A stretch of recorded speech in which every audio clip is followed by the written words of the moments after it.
Bonjour à tous. Aujourd'hui, on va parler de trois grandes théories qui ont marqué la psychologie et l'éducation. La théorie gestaliste, la théorie cognitiviste et la théorie comportementaliste. Ces concepts peuvent sembler complexes, mais je vais tout vous expliquer simplement. Restez jusqu'à la fin pour mieux comprendre. Commençons par la théorie gestaliste. Cette théorie développée par des psychologues allemands comme Kohler et Kafka repose sur le principe clé. Le tout est plus que la somme de ses parties. Cela signifie qu'on perçoit les choses comme des ensembles organisés plutôt comme des éléments isolés.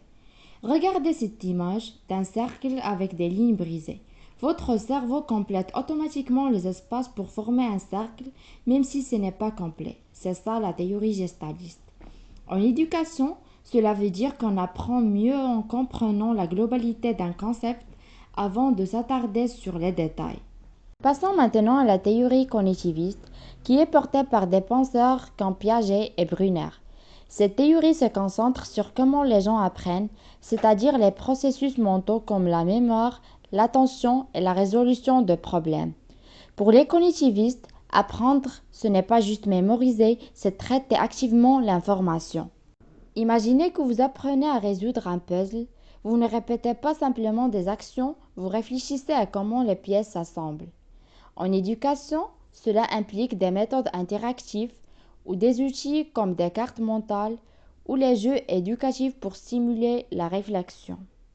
Finalement, on a la théorie comportementaliste qui est popularisée par des chercheurs comme Pavlov et Skinner, se concentre sur le comportement observable. L'idée principale est que tout apprentissage résulte d'un stimuli et d'une réponse. Si on récompense un bon comportement, il est plus susceptible de se répéter. Par exemple, imaginez que vous recevez un bonbon chaque fois que vous faites vos devoirs à temps. Vous êtes motivé à continuer ce comportement parce que la récompense vous plaît. Dans l'éducation, cette approche utilise des systèmes de récompense comme des points ou des encouragements pour guider les élèves.